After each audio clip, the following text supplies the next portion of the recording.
Welcome to the PA Insights podcast, brought to you by NCCPA. In today's episode, we're thrilled to introduce Laura and Jeff, a remarkable PA couple whose love story began in a tree and has blossomed over 36 years. Join us as they discuss the rewards and challenges of building careers alongside one another in healthcare. Laura and Jeff share their experience sustaining a partnership both at home and in their professional lives. Whether you're married to medicine or simply curious about the dynamics of a dual PA household, this episode promises to inspire. Yeah, so we met in a tree. Okay. Yeah. So it was the backyard of one of our classmates. She lived right off of campus. We went to Emory University, and she literally lived in a house 2 minutes from campus, and she rented a room to a PA student and then decided to apply and got in. So she was in our year, but the student was the year ahead of us. And so she had the welcome party, and she had this nice backyard with this really cool tree, and they decided to take a picture of us in the tree. And so the two of us were literally the two in the tree. So Yeah. One of the things that we definitely wanted to ask you both is you don't work together, but have to imagine you talk about your clinical experiences when you're at home together. How has that kind of ongoing exchange between two partners strengthened your relationship, both as a couple as well as PAs? It's always been nice, coming home and bouncing cases off Laura. We've always worked for the most part, we work different specialties. Laura's always been, for the most part, been primary care. I've done primary care and then emergency medicine. So if I ever had a primary care question, like this person's on 2 blood pressure medicines, but there's not controlled, what do? I can always come to her. I always know that I have her as a backup. And that's just, it was more comforting knowing that I had that I could always pick up the phone even and get her at work. I'm called this phone a friend option. And with being a 2 PA household, did that influence the way you guys approached, just family schedules or calls or weekends and spending family time raising kids? How did you sort of work through that, sort of managing both of your careers? At the beginning, when the kids were really little, we lived in Fort Worth, and we both did family practice at that time.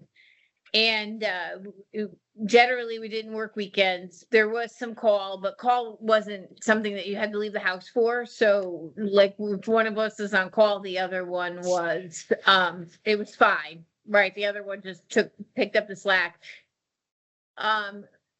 When we first got out of school, we moved to Virginia, and then we moved to Texas to get our loans paid off. So we ended up in the middle of absolutely nowhere, Texas, where he worked and I stayed home with the kids, right?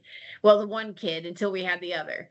And then we were in this small town in the middle of nowhere, or really literally the south of the middle of nowhere.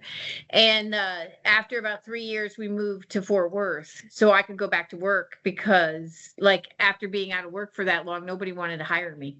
So for those first few years, I worked weird hours. So he actually did a lot of the child care, but then I got into a primary care job. He was in a primary care job. And so it didn't affect us that much until we came here. And when we were in Connecticut, again, we were both primary care. We didn't really do nights and weekends. And then he went into emergency medicine. And then we had to really start to juggle. And that's when the kids were in school. That's when they got out of preschool and into school. And we just both felt really strongly about one of us being home. And that's why he went back into emergency medicine and working nights specifically, so that he would be home with them during the day, and then I would come home and take over. And we say it saved the marriage, because for 15 years we didn't see each other because he worked nights and weekends, and that's how it worked. So, and then when they finally got into high school, then it started to be where they could be where it was really taking a toll on his health. And so he went into urgent care to get out of the nights and weekends, but he still did weekends, but not nights. So I maybe kind of want to piggyback off that a little bit, because it reminds me of something else that we wanted to ask you guys, which is, it's always interesting when couples have similar careers. And do you think being married to another PA has helped with things like burnout? Or, have you ever had any issues where, it's maybe harder to set boundaries with work and at home? And I'm just so curious, like, how you guys have sort of managed that kind of like, the work stuff at work, home life at home. But, obviously, like, you're both in the same industry. So I have to imagine you're, talking with each other and bouncing ideas off of each other throughout the day. So there's definitely that. Our dinner table conversation was not the normal. Yeah. Okay. And our kids didn't like it. So there's always been that, and that's been helpful. Like having some, like when you come home and you're not sure about something, right? You're like, it just happened. Like, I had a young woman who works in a hospital with an obvious pneumonia. And I was like, do I treat this, or do I treat it like I would treat any other young person, or do I treat it like a hospital-based pneumonia? And I was like, which one? And we talked it through, right? So there's that, and that's good. But like, we were talking about this last night because we saw that question. I went through a pretty serious case of burnout about 8 years ago, and I had no clue that I went through it, and neither did he. And it wasn't until a very brave coworker told me I had burnout and helped me get help for my burnout, that I realized how bad it was and how it was affecting not only my relationship, our relationship, but our home life. But no, I don't think I realized, and I don't think you realized it either. Like, yeah. So it wasn't like he wasn't there to support me. I just don't think either of us realized that's what it was. Do you guys ever have a moment when you're talking with each other where you maybe disagree about a clinical scenario you're talking about at home? I'm so fascinated about like how a conversation like that plays out and what you've maybe learned from each other, what other clinicians have taught you that then you get to share with your partner, and that kind of exchange of information. Time, because you have a very emergency medicine tilt to the way you practice, and I have a very primary care tilt to the way I practice. And like the best way to explain that is when it comes to blood pressure. If your blood pressure is over a certain amount, right, and you're in my office and you're symptomatic, I have to send you to the hospital. That's the protocol. But when I send you to the hospital, their protocol is if they drop it too fast, too much, they're going to give you a stroke. So they don't do anything. They don't. So they don't understand why I send you, and I don't understand why they don't do anything. Right? So like it's a big frustration, and we have had many an argument over dinner over this. Yes, a lot. So Discussions. Yeah, arguments. There were arguments. So after 35 years together, how has sharing a life with another PA shaped the way you view your work and your place in the healthcare industry as a whole? That's a hard question because this is all we've ever known, right? We met like literally on the first day, and we weren't really friends that first day, but we became friends pretty quickly. Mm-hmm. And we just kind of, we became friends because I wasn't doing very well in physiology. I couldn't understand the professor. And I went up for help, and he was like, here, he helped you. He good at this class, he said. He helped you. And we were just bonded. And we've been bonded ever since. And so it's really hard for us to answer that question because we've just been bonded for 36 years. And for, our philosophy, I guess, was her and I against the world. Yeah. We bonded together and we supported each other through school. In some cases had to fight the administration. But that's how we got through we had each other's back. It's just always the way we've lived. I'm curious if there's any moments like off the top of you guys' head, you know, Jeff for you, Laura for you, any particular moments where you felt proud of your partner, not just like as you know, as a partner, as a spouse, but proud of them as a PA and any accomplishments in their career that you felt like, wow, I can't like that's such a great accomplishment for someone in our industry to have done. Always proud of him. He is brilliant. He is just a really smart guy.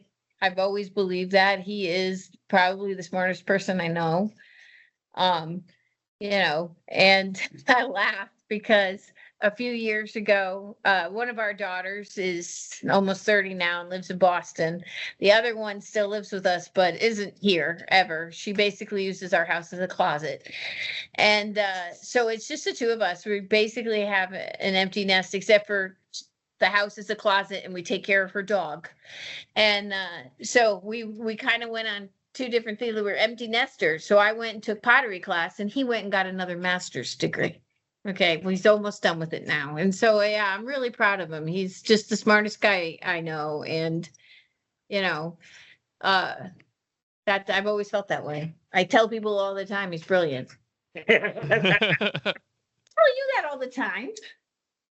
What impresses me about Laura and her practice is she goes above and beyond for her patients. It's not just see you in the office, come in, come out, see you next year type thing. There have been occasions where she's actually asked me to pick up medication at the pharmacy and take it to her patient at her house. That was years ago. I can't do that anymore. That was But you prior did to that. HIPAA. Yeah, that was But you prior did to HIPAA. that. Yeah. And I haven't done that since HIPAA though. Okay, sorry. Go ahead. so it's that extra love that you give your patients Yeah. that is amazing to me, and what I'm proud of for her. That she does this. I can't tell you, what another thing comes to mind where, she's on the phone constantly after hours, weekends with a patient's daughter, trying to coordinate care for the patient, and that sort of thing.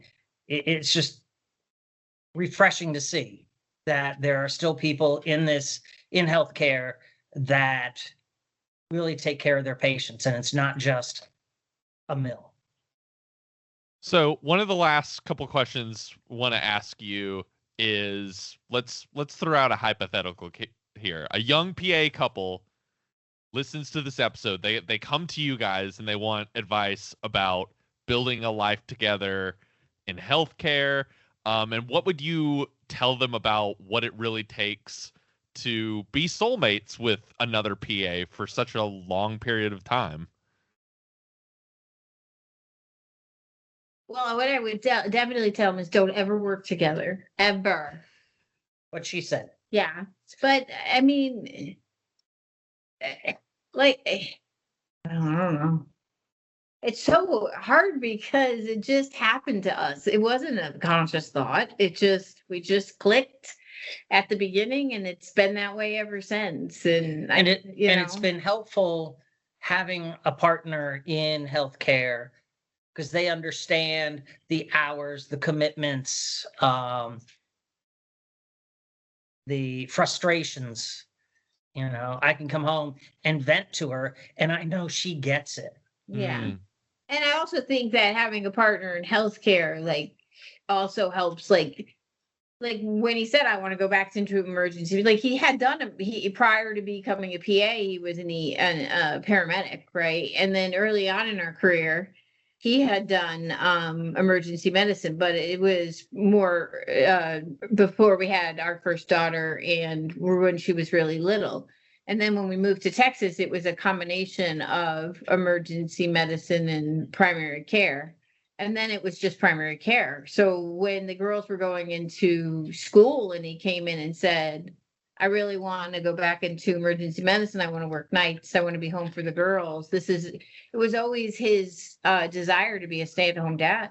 that was always his desire. But in living in Connecticut in that economy, then we couldn't afford for him not to work. So it was, this is how I'm going to be able to be that stay-at-home dad and still support our family. And I don't know that everybody would have been like, oh, okay. But at being in medicine, I was like, okay, let's work this out. This is what you want to do. And, it probably wasn't the best thing for me having a husband that worked all night, every night and weekends, but I understood what he wanted to do. And I worked in medicine long enough and I was supportive. So. All right, let's close out because we only got 5 minutes. Let's close out with something light, something fun. Valentine's Day. It's around the corner. What, any special like PA themed plans for you guys this Valentine's Day? Really do Valentine's Day. We decided long ago that it was just another day. We show our love for each other every day. Yeah. And why do we need a special day to do that? Yeah. I love that. We've always been that way. Well, for a really long time. Yeah. So, I mean, he'll give me a card. I'll get him a Milky Way, but no, we just don't really. Might go out to dinner. Yeah. We don't even celebrate the holiday enough to even do anything kind of PA themed, right? Like, so yeah. If anybody's gonna do, it's him. He's the romantic. Okay. And I'll get a card, and like I said, I'll feel bad and go to the store after I get the card and get him a Milky Way because that's his favorite candy bar. So Jeff is a really good cook. He's actually making one of my favorite meals. It's a chicken meatball with a lemon piccata sauce. He's making that. Ooh. Jeff, I love fondue, and we used to love to go to the melting pot and get fondue when we were younger. And Jeff figured out how to make it at home. So we haven't done it that much. We kind of try to eat healthier than fondue now, but like he figured out how to make cheese fondue. If you've ever been to the melting pot, they make like a quart bouillon that you can boil your like food in. He figured that out and he makes that at home. Like, yeah, he's a good cook. Thank God. Look at Chef Jeff here. I know. Yeah. You're just a jack of all trades. Yeah. If it wasn't for Jeff, we would have starved to death years ago.